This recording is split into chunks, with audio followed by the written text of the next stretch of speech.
ये कहानी है महरुख की। महरुख एक खूबसूरत लड़की थी। उसकी खूबसूरती की चर्चा पूरे गांव में थी। वह हर वक्त हंसती मुस्कुराती रहती थी, इसलिए घर वालों ने उसका नाम महरुख रख दिया था। महरुख के अब्बू का नाम अकबर था और उसने अपनी बेटी का रिश्ता अपने एक दोस्त के बेटे के साथ तय कर दिया था। घर में जल्द ही उसकी शादी की तैयारियां होने लगी। घर में सब बहुत खुश थे क्योंकि महरुख इस घर की सबसे बड़ी बेटी थी, इसलिए सब उसकी शादी की तैयारियां बहुत जोर शोर से कर रहे थे। जिस लड़के से महरुख का रिश्ता तय हुआ था उसे अभी तक महरुख ने देखा भी नहीं था और वह उन लोगों के बारे में ज्यादा जानती भी नहीं थी क्योंकि उसके माँ बाप ने यह रिश्ता तय किया था। फिर घर में शहनाइयां बजने लगी। पूरा घर सजा दिया गया था। एक खुशियों का सामान था। सारे मेहमान घर में आने लगे और फिर महरुख की शादी होने लगी। आज उसकी मेहंदी की रात महरुख पीले रंग के जोड़े में बहुत खूबसूरत लग रही थी। वह सबसे हंस हंस कर बातें कर रही थी। फिर मेहंदी के बाद वह अपने कमरे में चली गई। तभी उसकी एक सहेली जोहरा उसके पास आई और कहने लगी, महरुख चलो, हम इस रात को यादगार बनाते हैं। तुम मेरे साथ चलो, हम उसी बाग में चलेंगे जहां पर हम बचपन में खेलने जाते थे। जोहरा महरुख की बचपन की सहेली थी। महरुख हैरत से कहने लगी, अरे जोहरा, आज मेरी मेहंदी है, मैं तुम्हारे साथ कैसे जा सकती हूँ? देखो घर में सारे मेहमान हैं। जोहरा कहने लगी, कुछ नहीं होता। देखो शादी के बाद तुम दूसरे शहर चली जाओगी और ना जाने मेरी तुमसे मुलाकात होगी या नहीं। तुम मेरी बचपन की सहेली हो, मैं आज रात तुम्हारे साथ गुजारना चाहती हूँ। फिर कल तो तुम्हारी बारात है, तुम रुखसत होकर शहर चली जाओगी, प्लीज इनकार ना करो। उसकी मिन्नत समझने के बाद बालाखिर महरुख भी इस बात पर राजी हो गई कि वह जोहरा के साथ उसी बाग में जाए जहां पर वे बचपन में खेलने जाते थे, जहां पर एक झूला बंधा होता था और वे दोनों झूला लेने के बहाने दिन हो या रात एक दूसरे का हाथ पकड़े उस बाग में पहुंच जाती थी। बाग के पास ही एक नहर भी थी जो बहुत ही खूबसूरत थी। गांव के अक्सर लोग इस नहर से पानी भरने जाते थे और गांव की औरतें वहां कपड़े धोती थीं। फिर जोहरा और महरुख रात के 10 बजे चुपके से घर से निकल पड़ी। किसी को नहीं पता चला था कि काली रंग की चादर में लिपटी महरुख जोहरा के साथ घर से निकल गई है। जोहरा उसे अपने साथ उसी बाग में ले आई थी। वे दोनों एक आम के पेड़ के नीचे बैठकर बातें कर रही थी। तभी अचानक जोहरा कहने लगी, तुम 2 मिनट यहाँ बैठो, बस मैं अभी आती हूँ। महरुख जल्दी से कहने लगी, अरे तुम मुझे अकेला छोड़कर कहाँ जा रही हो? जोहरा कहने लगी, बस मैं अभी आती हूँ। दरअसल मैं एक चीज भूल आई थी, कहीं अम्मा को वह बात पता न चल जाए, बस मैं उस चीज को छुपा कर आती हूँ। ऐसे लग रहा था जोहरा बहुत जल्दी में है। वह महरुख को अकेला रात के वक्त इस बाग में छोड़कर चली गई थी। महरुख बहुत घबरा रही थी क्योंकि हर तरफ अंधेरा फैला हुआ था और जोहरा उसे आधी रात को इस बाग में छोड़कर चली गई थी, जबकि उसने अपनी मेहंदी का सूट पहन रखा था।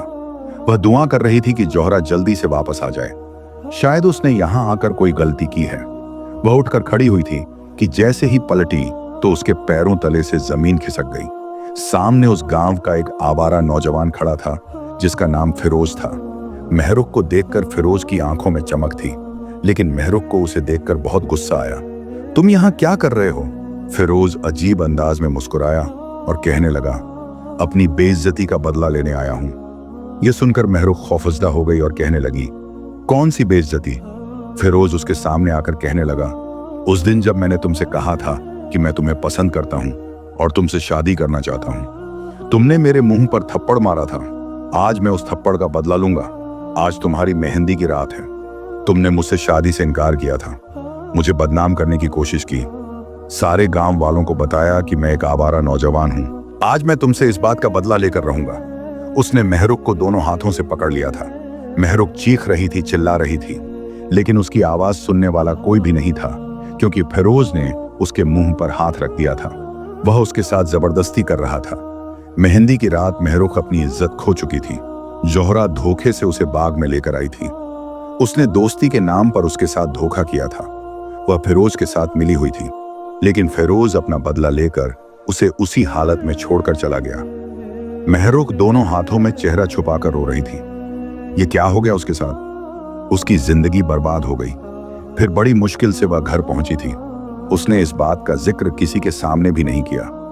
उसने ये बात सबसे छुपा ली थी, लेकिन जोहरा जब से उसके सामने नहीं आई थी, अपने बचपन की दोस्त की इस कदर मक्कारी और बेवफाई पर वह खून के आंसू रो रही थी। वह फिरोज के कहने पर उस रात, जिस रात उसकी मेहंदी थी, उसे बाग में ले गई थी। वह भी जानबूझकर, जहां पर फिरोज ने उसके साथ खिलवाड़ किया था।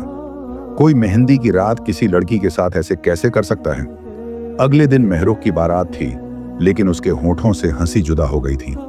अब वह हंसना मुस्कुराना भूलकर किसी मुर्दे की तरह बैठी थी। उसे हंसा भी नहीं जा रहा था। लोग उसे हंसाने की कोशिश कर रहे थे, लेकिन वह बिल्कुल खामोश थी। इस सदमे का असर उसके चेहरे पर था। सभी लोग तज्जुब से कह रहे थे कि आखिर महरुख को क्या हुआ है? क्या यह इस शादी पर खुश नहीं है? लेकिन कोई नहीं जानता था कि महरुख के ऊपर क्या कयामत टूटी है। फिर उसने लाल रंग का जोड़ा पहना और वह बहुत ही उदास लग रही थी। वह सबसे कहना चाहती थी कि वह शादी के लायक नहीं रही। वह किसी के साथ धोखा नहीं कर सकती, क्योंकि वह अपनी इज्जत खो चुकी है। फिरोज ने उससे अपना बदला लिया था, वह भी उसकी इज्जत को मिट्टी में मिलाकर। लेकिन वह अब एक ऐसी लड़की बन चुकी थी जिसके पास इज्जत नहीं थी। अगर शादी की रात उसके शौहर के सामने यह राज आ गया तो वह कहां जाएगी? यही सोच सच कर ऐसे लग रहा था उसके जिस्म में जान नहीं है। फिर रुखसती के बाद उसने एक भी आंसू नहीं बहाया। उसके माँ बाप भी परेशान थे कि आखिर उनकी बेटी को क्या हुआ है। कोई भी यह नहीं जानता था कि वह अपनी मेहंदी की रात अपनी इज्जत खो चुकी है। घर वालों से छुपकर अपनी सहेली के कहने पर वह उसके साथ बाग में चली गई थी। लेकिन इस मासूम को नहीं पता था कि वह एक साजिश का हिस्सा बन चुकी है, और इस साजिश के नतीजे में महरुख की जिंदगी बर्बाद हो गई थी। बालाखिर वह रुखसत होकर दूसरे शहर चली आई, जहां पर उसका निकाह शाहिद के साथ हो गया था। शाहिद उसका शौहर था। शाहिद जैसे ही कमरे में आया, महरुख बहुत ज्यादा डर रही थी। वह सोच रही थी कि आज उसका वह राज सामने आ जाएगा जिसके बारे में उसने किसी को भी नहीं बताया। शाहिद कमरे में आया। उसने दुल्हन बनी महरुख को देखा, जो सर झुकाए बैठी थी और बहुत ही खूबसूरत लग रही। लेकिन शाहिद के चेहरे पर परेशानी थी। ऐसे लगता था कि वह किसी बात से परेशान है। फिर वह महरुख के सामने बैठा और उसे कहने लगा, महरुख, मुझे माफ कर देना। मैं इस शादी पर राजी नहीं था, लेकिन घर वालों ने मेरी शादी जबरदस्ती कर दी। ये सुनकर महरुख हैरान रह गई। फिर शाहिद शर्मिंदगी से कहने लगा, दरअसल मैं इस लायक नहीं कि मैं शादी कर सकूं। मैं एक नामर्द हूं। यह सुनकर महरुख के पैरों तले से जमीन निकल गई थी। वह हैरत से शाहिद को देख रही थी। कुदरत ने खुद ही उसके लिए आसानी कर दी थी। जब शाहिद ने उसे बताया कि वह एक नामर्द है और शादी करने के लायक नहीं है, लेकिन घर वालों ने जबरदस्ती उसकी शादी कर दी, क्योंकि घर वाले उसका राज नहीं जानते हैं। उसने महरुख के सामने हाथ जोड़ दिए थे और उससे कहने लगा, मुझे यकीन है कि तुम भी मेरी इज्जत रखोगी और मेरा यह राज कभी किसी के सामने नहीं खोलोगी। महरुख ने उससे वादा कर लिया था, क्योंकि वह जानती थी कि एक राज वह भी छुपा कर बैठी है। अगर इस बात का पता शाहिद को चल जाता तो शाहिद शादी की रात ही उसे तलाक दे देता। शुक्र है कि खुदा ने उसका राज रख लिया था। उसकी इज्जत यहीं पर छुपी रही। शाहिद ने उसकी इज्जत रखी तो उसने शाहिद की इज्जत रखने का वादा कर लिया था। शाहिद एक नामर्द है। उसने यह बात किसी को भी नहीं बताई थी, लेकिन वह नहीं जानती थी कि आने वाले दिनों में उसके साथ क्या होने वाला है। फिर यूं ही दिन गुजरते रहे। एक बार वह शाहिद के साथ अपने घर वालों से भी मिलकर आ गई थी, लेकिन उसके दिल में कोई खुशी नहीं थी। जैसे आमतौर पर शादी के बाद लड़कियां सजती हैं, संवरती हैं, उसे ऐसा कोई शौक नहीं था। शाहिद के घर वाले भी उससे कहते कि वह तैयार होकर रहा करें। शाहिद की बहनों को अपनी यह खूबसूरत सी भाभी बहुत अच्छी लगती थी, जो हर वक्त खामोश रहती थी। शाहिद की मां का नाम शबनम था, लेकिन शबनम एक सख्त मिजाज की औरत थी। उसने देखा कि महरुख हर वक्त खामोश रहती है, कमरे में पड़ी रहती है। फिर एक दिन वह आकर उससे कहने लगी, तुम्हारी शादी को 1 हफ्ता हो गया है, अब घर के कामकाज करना शुरू करो। मेरी बेटियां अभी छोटी हैं, वे घर के काम नहीं कर सकती। महरुख ने उसके सामने सर झुका लिया और कहने लगी, जी अम्मी, जैसा आप कहें मैं घर का सारा काम करूंगी, क्योंकि मुझे सारा काम करना आता है। शबनम यह सुनकर हैरान रह गई। वह समझ रही थी कि महरुख एक नखरे वाली लड़की है। वह इस बात से इनकार करेगी, लेकिन उसके चेहरे पर बला की खामोशी थी। ऐसे लगता था कि उसके वजूद में एक गहरा राज छुपा हुआ है। अब महरुख खामोशी से घर का कामकाज करती रहती थी। वह ज्यादा किसी से बात भी नहीं करती थी, क्योंकि उसके ऊपर जो कयामत बीत गई थी उसका जिक्र वह किसी से भी नहीं करना चाहती थी। उसकी सास शबनम उससे बहुत खुश थी कि उसे बहुत अच्छी बहू मिल गई है, जबकि शाहिद भी खुश था कि महरुख ने उसका राज छुपा लिया है। उसकी सच्चाई दुनिया वालों के सामने आती तो शायद वह किसी से मुंह दिखाने के काबिल ना रहता। फिर दिन यूं ही गुजरने लगे। उसकी शादी को 1 महीना गुजर गया था। एक दिन शाहिद ऑफिस से घर आया और वह जल्दी जल्दी बैग पैक कर रहा था। महरुख उसे देखकर हैरान थी। वह उससे कहने लगी कि तुम कहाँ जा रहे हो? शाहिद उसे कहने लगा, मेरे एक दोस्त का एक्सीडेंट हो गया है, मुझे दूसरे शहर जाना होगा। यह सुनकर महरुख हैरान रह गई थी कि वह दूसरे शहर जा रहा है, उसे यहाँ अकेला छोड़कर। लेकिन महरुख ने उसे कुछ भी ना कहा। शाहिद अपने दोस्त के पास चला गया था, जबकि वह खामोशी से घर के कामकाज करती रहती। उसके साथ जो भी हुआ था, उस वाक्य ने उसके जहन पर गहरा असर छोड़ा था। फिर एक दिन अचानक उसकी तबीयत खराब हो गई। उसे मुसलसल उल्टियां लग रही थी। वह बीमार होकर बिस्तर पर जा गिरी थी। उसकी सास शबनम उसे देखकर परेशान हो गई। वह महरुख से कहने लगी, आखिर तुम्हें क्या हुआ है? तुम्हारी इतनी तबीयत क्यों खराब है? चलो तुम मेरे साथ, मैं तुम्हें डॉक्टर के पास लेकर चलती हूँ। लेकिन महरुख डॉक्टर के पास जाना नहीं चाहती थी, इसलिए उसने साफ इनकार कर दिया। लेकिन दूसरे दिन जब महरुख की हालत ज्यादा खराब हो गई तो शबनम उसे अपने साथ डॉक्टर के पास ले गई। डॉक्टर एक औरत थी। वह महरुख को गौर से देखने लगी। फिर शबनम से कहने लगी, तुम्हारी बहू हामिला है, ये मां बनने वाली है। शबनम यह सुनकर हैरान रह गई थी, क्योंकि शाहिद और महरुख की शादी को अभी सिर्फ 1 महीना ही हुआ था। डॉक्टर शबनम की हैरानी देखकर कहने लगी, तुम्हारी बहू की शादी को कितना अरसा हो गया है? शबनम कहने लगी, अभी मेरे बेटे की शादी को सिर्फ 1 महीना हुआ है। डॉक्टर उसे कहने लगी, यह तो खुशी की बात है कि तुम्हारी बहू मां बनने वाली है। शबनम भी बहुत खुश थी। वह खुशी खुशी महरुख को लेकर घर आ गई। लेकिन 2 दिन बाद जब शाहिद घर आया और जब शबनम ने अपने बेटे को यह खुशखबरी सुनाई कि तुम्हारी बीवी हामिला है, यह सुनकर उसके होश उड़ गए थे। वह गुस्से भरी नजरों से महरुख की तरफ देख रहा था। वह शबनम से तो कुछ नहीं कह सका, लेकिन कमरे में आते ही वह महरुख की तरफ नफरत से देखते हुए कहने लगा, तुमने मेरे साथ ऐसा क्यों किया? मेरा राज छुपाने का वादा किया था, लेकिन अपना मुंह कहां से काला किया है? यह बच्चा मेरा हरगिज नहीं है, क्योंकि मैं तो बाप बनने की सलाहियत से महरूम हूं। फिर तुमने यह बच्चा कैसे पैदा कर लिया? महरुख दोनों हाथों में मुंह छुपाकर रोने लगी। वह शाहिद से कहने लगी, मेरा इसमें कोई कसूर नहीं, मेरी भी किसी ने जिंदगी बर्बाद कर दी थी। शाहिद उसे गुस्से से कहने लगा, फिर तुमने शादी क्यों की? यह बच्चा मेरा हरगिज नहीं है, मैं इसे कबूल नहीं करूंगा। मैं दुनिया वालों के सामने अपनी सच्चाई नहीं लाना चाहता।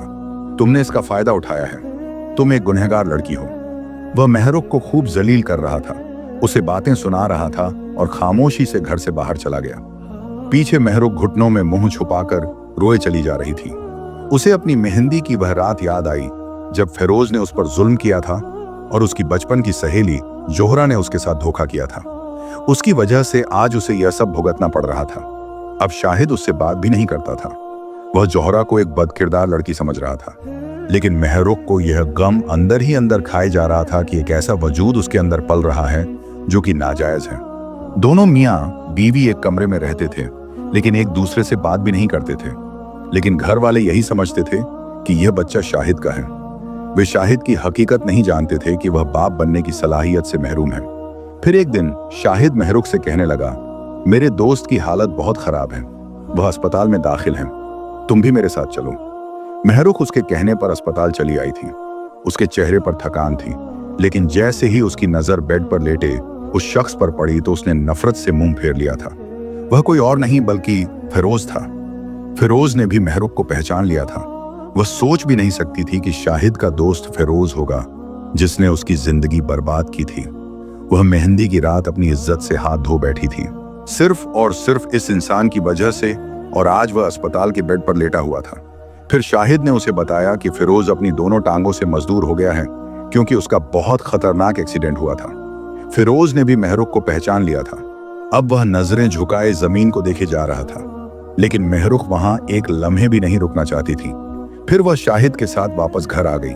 घर आते ही उसने कमरे में फूट फूट कर रोना शुरू कर दिया था। शाहिद कमरे में आया तो महरुख को रोते हुए देखकर वह परेशान हो गया। मैं पूछ सकता हूं कि तुम क्यों रो रही हो? वह हैरान हुआ था, लेकिन महरुख ने उसे कुछ भी न बताया। वह नहीं बताना चाहती थी कि शाहिद का दोस्त उसकी इज्जत का लुटेरा है, जिसने मेहंदी की रात उसकी इज्जत पर हाथ डाला था। फिर एक दिन महरुख की तबीयत खराब हो गई। शाहिद घर से बाहर था।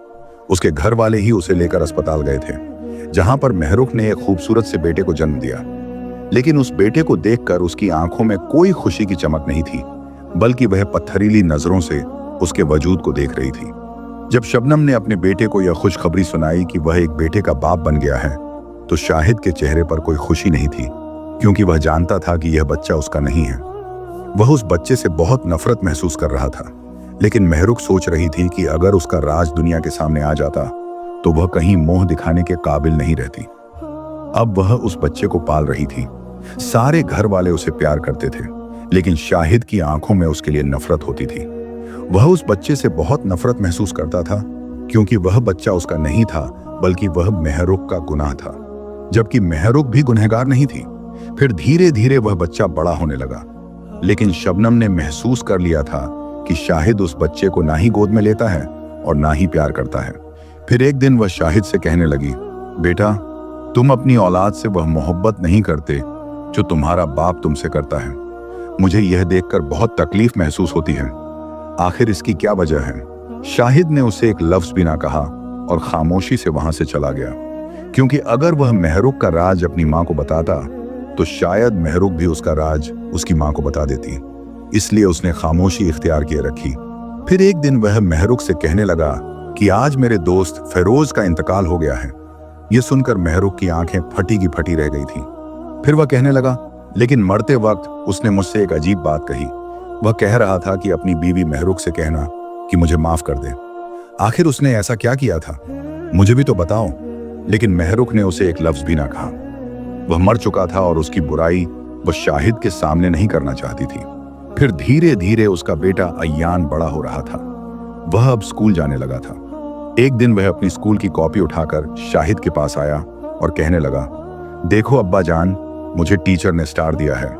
लेकिन शाहिद ने वह कॉपी जमीन पर फेंक दी थी और खामोशी से उठकर घर से बाहर चला गया। शबनम ने भी उसका रवैया नोट किया था, जबकि महरुख की आंखों में आंसू थे। रात को शबनम शाहिद से कहने लगी, तुमने बच्चे के साथ ऐसा क्यों किया? वह तुम्हारी ही औलाद है। शाहिद चिल्लाते हुए कहने लगा, वह मेरी औलाद नहीं है, मैं उससे नफरत करता हूं। यह सुनकर शबनम समेत सारे घर वाले हैरान रह गए। फिर वह महरुख से कहने लगी, शाहिद अपनी औलाद से मोहब्बत क्यों नहीं करता? क्या यह उसका बेटा नहीं है? उसकी आंखों में हैरत। तो महरुख कहने लगी, नहीं, यह शाहिद की ही औलाद है। इतना कहकर उसने अपने बेटे अयान को गोद में लिया और कमरे के अंदर चली आई, और कमरे में आते ही उसने रोना शुरू कर दिया। रात को शाहिद कमरे में आया तो महरुख उससे कहने लगी, आप सबके सामने मेरे बेटे को जलील ना किया करें। वह एक मासूम बच्चा है, जो भी हुआ है उसमें उसका कोई कसूर नहीं। फिर शाहिद ने उसे नफरत से देखा और कहने लगा, लेकिन मुझे भी तो पता चले कि आखिर वह किसकी औलाद है। तुम जानती हो कि मैं एक नामर्द हूं, मैं बाप बनने की सलाहियत से महरूम हूं। तुमने अपना गुनाह मेरे सर डाला है। महरुख रोते हुए कहने लगी, यह मेरा गुनाह नहीं है, बल्कि मेरे साथ भी किसी ने ज्यादती की थी। वह उस रात का राज है जिसने मेरी जिंदगी बर्बाद कर दी थी, लेकिन शायद हमारी किस्मत में ऐसे ही मिलना लिखा था। आपको यकीन नहीं आएगा शाहिद कि उस दिन मेरी मेहंदी थी, जब आपके दोस्त फिरोज ने मेरी इज्जत पर हाथ डाला था। उसने ही मेरी इज्जत खराब की थी। यह सुनकर शाहिद को यकीन नहीं आया। वह महरुख से कहने लगा, ऐसे कैसे हो सकता है? फिरोज ऐसा नहीं था। तो महरुख रोते हुए कहने लगी, वह हमारे गांव का ही था और गांव में रहने वाली एक औरत का भांजा था। अक्सर ही वह हमारे गांव आता था। एक दिन गली के नुक्कड़ पर उसने मुझसे इजहार मोहब्बत किया, लेकिन मैंने उसके मुंह पर थप्पड़ दे मारा था। उस बात का बदला उसने ऐसे लिया कि मेरी दोस्त जोहरा के साथ मिलकर उसने मेरी मेहंदी की रात को मुझे खेतों में बुलवाया और मेरी इज्जत खराब कर दी। फिर मैं कहीं मुंह दिखाने के काबिल नहीं रहती, लेकिन आपसे मेरी शादी हो गई। मैंने यह राज आपको आज तक नहीं बताया था, लेकिन मैं नहीं जानती थी कि वह आपका दोस्त होगा। अब वह इस दुनिया में नहीं रहा, इसलिए मैंने यह बात आपके सामने कभी नहीं की। यह उसी का गुनाह है और किसी का नहीं, और इसमें मेरा कोई कसूर नहीं था। शाहिद यह सुनकर शर्म से पानी पानी हो गया। वह महरुख को गुनहगार समझता था, लेकिन गुनहगार तो फिरोज था जिसने महरुख की जिंदगी बर्बाद की थी। फिर शाहिद ने महरुख से माफी मांगी और अपने बेटे अय्यान को गले लगा लिया। अब महरुख की जिंदगी अच्छी हो गई थी, क्योंकि शाहिद ने उसे अपनी जिंदगी में कबूल कर लिया था। उसे सच्चाई का इल्म हो गया था। मेहंदी की रात महरुख की इज्जत पर हाथ डालने वाला अपने इबरतनाक अंजाम को पहुंच गया। तो दोस्तों, ये थी मेरी कहानी। अगर इसने जरा सा भी आपके दिल को छू लिया हो तो एक लाइक जरूर देना, और ऐसी ही सच्ची कहानियों के लिए चैनल को सब्सक्राइब करना मत भूलना, क्योंकि आप लोगों का प्यार ही मेरी हर कहानी की ताकत है।